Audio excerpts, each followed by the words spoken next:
This is Carlos Balta, and I want to welcome you to a presentation of Your Lifestyle Bank. The future starts with you. Live the legacy. At Your Lifestyle Bank, we are unlocking the doors to financial freedom with knowledge, integrity, and the simple application of proven strategies. What I've learned in my 61 years, it's not about how much money you earn. It's about how much money you keep. See, as soon as that plate of money, if that plate of money represented your bank, as soon as that happens, people and entities are there scratching and clawing and taking that money out. The first one, of course, is Uncle Sam. On average, taxes, not just income taxes, but all types of taxes, consume about 36% of every dollar you make. Finance charges, because we finance everything in this country, consume about 34.5% of every dollar you make. That leaves 29.5% of every dollar you make basically to live on. In other words, that's $295 of every $1,000 you make is what you have left over to pay your bills, save for retirement, go on vacations, all of that stuff. Okay. And now, when we start talking about finance charges, people are always concerned about, what interest rate did I get? Well, I'd like to tell people that it's not about the interest rate. Yes, they're important. Yes, that has a factor. But more important than the interest rate is the volume of interest that you're paying. So in this example, let's say that we have a $400,000 mortgage at 4% over 30 years. The payments are $1,909.66.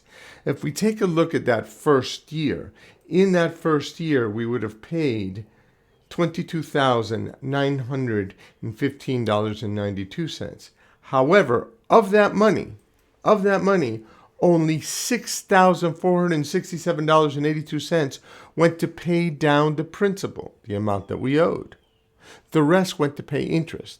So for that year of what we paid in, we actually paid 71.77% of the monies we paid went to interest. Of course, this is on our 4% loan.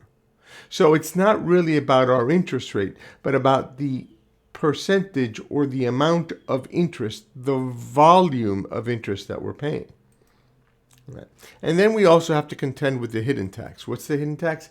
Inflation. Inflation is a hideous tax because as inflation goes up, our purchasing power goes down. In other words, when we go to the grocery store, we have to put in a lot more money for our basket full of groceries. It just costs us a lot more. You've already been seeing that. Besides that, there are other things. Could this happen to you? Right? Cancer, heart attack, stroke. In other words, could you get ill? Could you get some type of ailment, some type of illness, some type of accident where all of a sudden you can no longer work, you can no longer earn the money that you were making? Is that possible? I want you to know that the number one reason households file for personal bankruptcy is due to medical debt. Right? That's why we say that you need to learn to save and act like a bank. In other words, banks they have a PhD in OPM, other people's money. That's what they do, and they do that so well. So, why a bank? Let's take a look at the traditional bank. The traditional bank works on the fractional reserve banking system. Banks are required to keep on hand a certain amount of cash that depositors give them. Most banks are required to keep 10% of the deposits, and they're referred as reserves. Now, all banks leverage your deposits to make loans. They don't loan with their money. They're really leveraging your money, our money collectively to make those loans. So if we take a look at how a bank makes money, a bank understands that banking is a process, not a product. It solicits deposits and it pays out an interest rate. When I did this slide, it was at 1%. What I need you to understand is the concept more than anything else. All right. So here it takes in all this money, pays out 1%. Right now, it could go to the Federal Reserve, which I would say is up here somewhere, and it can borrow money. It borrows money depending on how much it has in deposits. And so it could actually leverage its deposits 9 to 1. In reality, it's a little bit more, but we'll keep it simple. 9 to 1. What does it do with that? It then takes and turns around, although it used our monies for leverage, it turns around and lends us money again via credit cards at 19%. Again, most of them are a little bit higher now because interest rates have gone up. In this example, if it cost them 1%, and they paid out at 19%, they made 18%. They do the same thing with mortgages, with car loans, okay, with student loans, with commercial loans, with all different types of loans. In this example, they made 28%, right? But that's not true. Why is that not true? Well, because I told you, they get to leverage this 9 to 1. So in essence, they really made 252%. And that's not true either, because credit cards, some student loans, and some of the other loans they do are not simple interest loans or amortized loans. They are compounding loans. In other words, you're paying interest on top of your interest. Now, compounding is a great concept if you're earning it. It's a horrible concept if you're paying it. So let's take a look at the power of compounding over time. Assume for a second that you had $1 that doubled every year for 20 years. So it's 100% yield every year for 20 years. No, I don't know someplace where you can put your money there it's going to double every year consistently for 20 years. It doesn't exist. What I want to show you is two things. One, the power of compounding over time, and then what happens when you interrupt the compounding. So take a look here. $1 where you were getting 100% yield that compounded year after year after year after year. In year one, you had $1 and you wind up with $1,048,000. Now, if you introduce interruption, if you interrupt this compounding, let's say with taxes, right? Let's say that you get taxed at 17%. You get taxed on your growth year after year after year at 17%. Well, look, you no longer had $1 million. Now it's $177,000. And if this went to 27% that you were taxed on, all of a sudden, now it's down to $57,666. And what happened to the power of compounding? You destroyed it by interrupting it with paying taxes. Now, don't take my word on this. Albert Einstein said it best. Compound interest is the eighth wonder of the world. He who understands it earns it. He who doesn't pays it. Okay? Now, most of you don't know, but the number one asset for all major banks, and I say most of you don't know because I didn't know this either until I learned it. The number one asset for almost all major banks, what is it? It's bank-owned life insurance, BOLI. As a matter of fact, Bank of America has over $24.7 billion of their Tier 1 capital in BOLI. Why would they do that? Because those cash values are liquid. They show as assets on their balance sheets, and they grow tax-deferred at guaranteed rates. We'll show you how you can do the same thing, and instead of tax-deferred, how we can make it tax-free. Nevertheless, it's not just Bank of America. Most of the major banks are doing the same thing. And it's not just banks, okay? Almost every Fortune 500 company has something called COLI. And what is that? Corporate-owned life insurance. This is insurance that they buy on the executives of their companies. Now, Warren Buffett says, if poor people would just do what rich people do, they wouldn't be poor anymore. That's a very true statement. The problem is most people don't know what that is. And that's why we're here to teach. Okay? The first thing we're going to talk about is your lifestyle bank. Now, that's powered by IBC. IBC stands for the Infinite Banking Concept. Infinite Banking Concept. It's based on this book, Becoming Your Own Banker, by a man named R. Nelson Nash. May he rest in peace. Now, Mr. Nash did not invent this strategy. He did not invent it. He just found it. He discovered it. And then he labeled it the Infinite Banking Concept. Yeah, it's his label. It's his name. But the strategy isn't his. This strategy has been employed for well over 100 years, as long as insurance has existed. In his book, he talks about several things. One is the rapid elimination of outside debt. You saw how much you were paying on average for debt. We need to get rid of that. 2 is you want to get to the point where you are financing everything you purchase from your bank. You're financing everything you purchase from yourself. 3, we want to grow your income and wealth in a tax-free environment for you and for your heirs. He also talks a lot about not stealing the peas. And what he means by that, without getting to the story behind why peas, what he means by that is simple. If you're financing it from your own bank, you don't have to pay yourself back. If you finance it from Wells Fargo or Bank of America or Chase or a credit union, you have to pay it back. But here you don't have to pay it back. But what you need to understand is if you don't pay it back, you are stealing from yourself. So you need to treat yourself and treat your bank the way that you would treat any other bank. The 5th point on here is that once you understand this, it becomes almost a moral imperative that you teach your family and friends the same thing. So here you are. I want you to know that we are authorized practitioners of the infinite banking concepts. Okay, how can you do this? It's simple. Create a lifestyle banking system using properly structured whole life insurance and pay yourself instead of the traditional bank. Now, when I talk about properly structured whole life insurance, what is that? Well, first, it has to be from a mutual company. It has to be from a mutual company. There are mutual companies and stock companies. A stock company is owned by the stockholders. A mutual insurance company is owned by the policyholders. So you're going to get it from a mutual company. You're going to get a 3% guaranteed interest rate on your cash value. So whatever you have in your policy, you're going to get 3% interest rate. But it's not just 3% simple interest rate, it's 3% compounding interest. Okay? Since it's a mutual company and the policy owners own it, it's going to pay dividends. Dividends are the excess premiums. In insurance, that really means their profits. So you're going to get a portion of the profits paid out to you because you own the company. Okay? You're going to get guaranteed policy loans from the insurance company.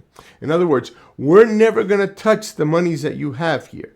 They're going to sit there, compounding forever and ever. Amen. We do not want to interrupt it. Remember what I said about interrupting compounding. So how are we going to be able to use these monies? Simple. You're going to go to the insurance company and say, hey, I've got this money sitting in here. I want you to loan it to me. Okay? I don't want to withdraw it. I want you to loan it to me. And the insurance company says, okay, I will. You don't have to worry about, an application. You don't have to worry about your credit score, your debt to income ratio. None of that matters. The only thing that matters is that the money is there. If the money is there, you tell them, hey, send it to me as a loan. And they send it to you as a loan.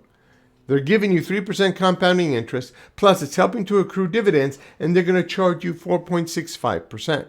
I'll show you how you'll always be upside right in that transaction so long as you pay yourself back at least the interest, and hopefully you start paying yourself back the loan the way you would with any loan that you take now. You're going to have access to tax-free income when it's time to start doing that. And there's a death benefit so you can pass on a legacy to your loved ones. So, besides that, remember when I asked you if these things could happen to you? That's why we also have lifestyle protection. Lifestyle protection is simply living benefits. Living benefits. What does that mean? That means that you have access up to $1 million if you have a terminal illness, a chronic illness, a critical illness, critical accident, or disability.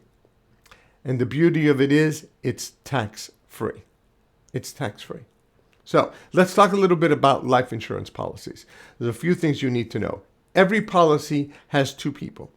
It has the owner and the insured. Is it possible to be the owner and the insured? Yes, but the owner has to have what's called insurable interest on the insured. Insurable interest. What does that mean? That means that there is a financial interest. Right? So when I said you can be the owner and the insured, here you are in the mirror. Do you have a financial interest in yourself? Well, of course you do. Do you have a financial interest in your spouse or in your children? Of course you do. You might even have one in your parents. But guess what? If you're a corporation or a bank, you have one in your executives, don't you? Of course you do. What you have to understand is that the owner of the policy is the one that controls the cash value. It is the owner's policy. The insured is just the insured. It is the life that they're basing this policy on. That's all it is. That's why banks and corporations can do this, because even if their executives leave their organizations, the bank or the corporation still owns it and still controls it. A concept that's very important to understanding why we do what we do is the fact, and it is a fact, that everything you buy, you are either borrow and pay interest on, or you pay cash and give up interest. Again, you either borrow and pay interest, or you pay cash and give up interest. Right? So now let's assume that you're going to go out and buy a car. Right? You're going to get a car, and that car costs $25,000.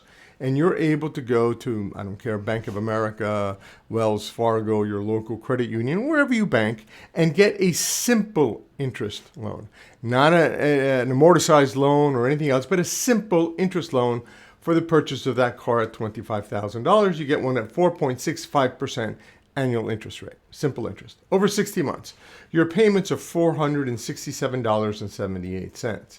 So if you were to take those payments of $467.80, you multiply it by the 60 months that you're paying for this, you wind up paying back to the bank $28,066.80. In other words, this loan cost you $3,066.80. Now, if you would have had those $25,000 in your lifestyle bank, and they would have grown compounding at 3% interest over those 60 months, your cash value would have turned into $28,652. In other words, you would have made, or your cash value would have appreciated $3,652. Yes, Carlos, but I wanted the car. Excellent. You would have gone to the insurance company and said, insurance company, give me a loan. And the insurance company gives you a loan for the $25,000. They're going to charge you 4.65%. We already know that the cost over that, because you paid them just the way that you would have the bank, the cost of that was $3,066. If you subtract the cost of $3,066 from the $3,652 that you made, you wind up with $585 profit. In other words, you were upside right $585. The question to really ask is, do you rather lose $3,066 or be upside right $585? Obviously be upside right. But some people say, Carlos, I hate all this financing stuff. That's why I pay cash. Well, if you pay cash, you take your cash, you go down to the dealership, and you plunk down your cash for that $25,000 car. At the end, what do you get? You get a car, but what happened to your cash? It just went up in smoke. You just burnt right through it, didn't you? 5 years later, what do you have to show for that? Well, you've got a car, and it's worth something. I don't know what. And you have a pile of ash where your money used to be.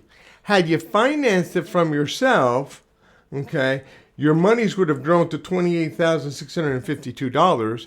Yes, you would have had expenses in the interest rates, but you still would have been upside right, $585. But the most important part is this.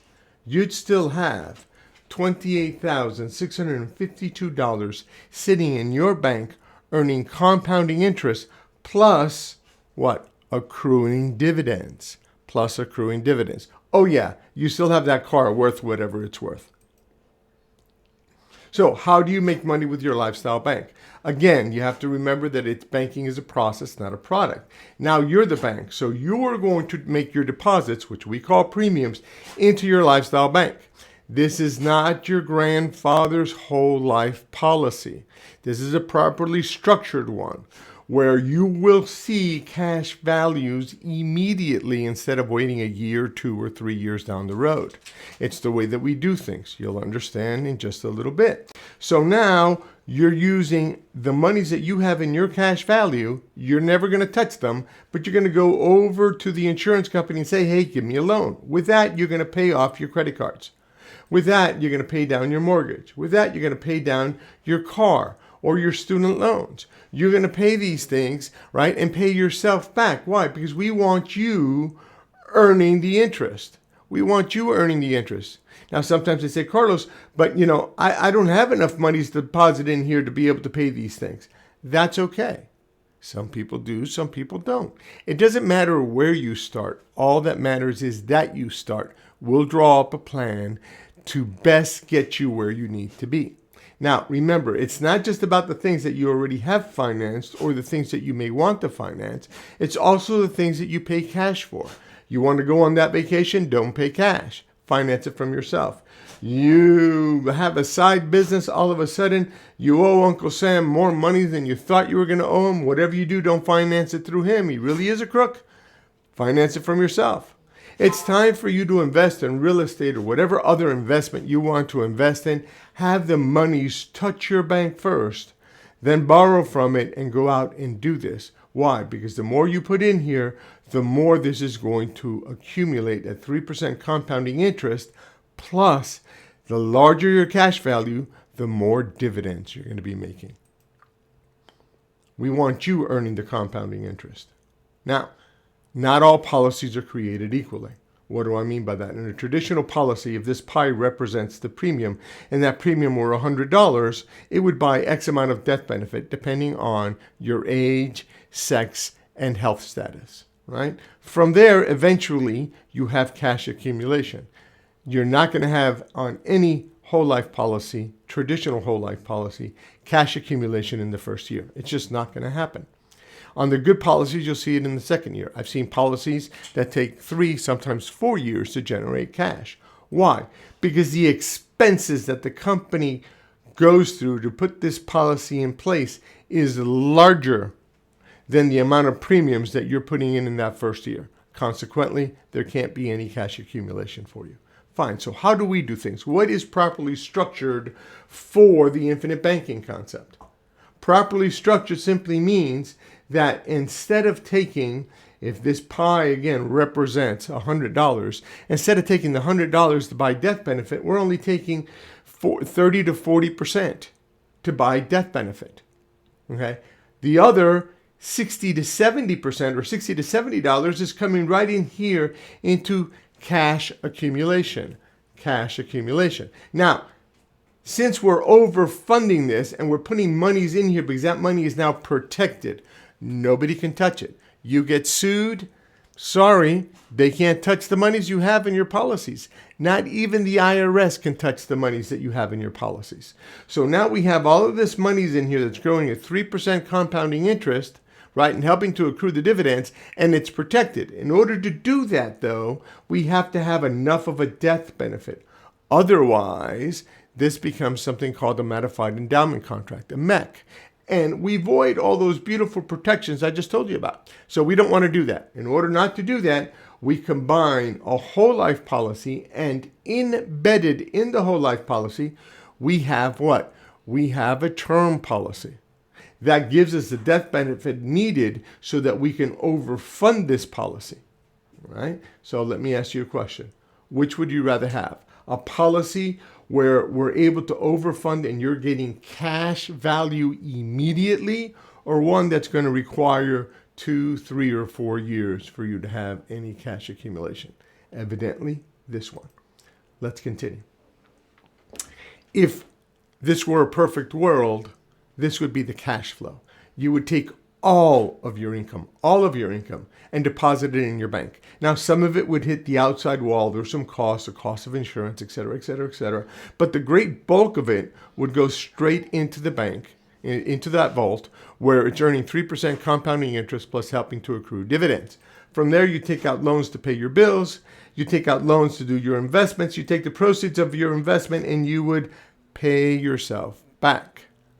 That's in a perfect world. But ladies and gentlemen, we do not live in a perfect world. We do not live in a perfect world.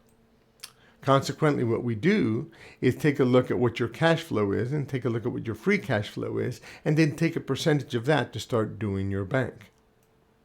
Now, the problem in America isn't so much what people don't know. It's what people think they know that just ain't so, according to Will Rogers. Okay? So I say, don't do what the banks say, do what they do. be the banker. Okay? The next steps is to go ahead and schedule a Your Lifestyle Assessment session with me. You can do that. Okay, well, first of all, what is a lifestyle assessment session? It's simple. That's where I'm going to ask you getting to know you questions. I want to find out what your financial goals are. Okay? We're going to ask questions about your income so we can create an enhancement plan. Questions about your loans so we can do a payoff plans. Your current credit card so we can do a debt elimination plan. Your current savings/investment so we can do an expansion plan. We're going to do that because I'm going to need you to, when we do that, I'm going to need you to have all this information available for us. Income, all your sources of income, all your loans, payment, the balance, the interest rates, same for the credit cards, your saving and investment vehicles. If you have a bank account, 401k, IRA, stocks, bonds, crypto, what are you saving and investing your monies in right now? Okay? Why? Because it's time to plan. Okay? This is how you get in touch with me. Plain and simply, this is how you get in touch with me. That's my cell number. This is one of my email addresses, carlos@boutthestone.com. You can come over here to this, excuse me, to this tiny URL and do that, or just simply take your phone and go ahead and scan that. When you do that, either come here or scan this, you're going to be taken to this form. When you fill out the form, this will pop up and it'll give you a link to my Calendly. Just go ahead and click on that and you will be scheduled in my calendar directly. You'll be scheduled in my calendar directly. So this is the end of our presentation. It's Your Lifestyle Bank, where we envision, we enhance, and we protect.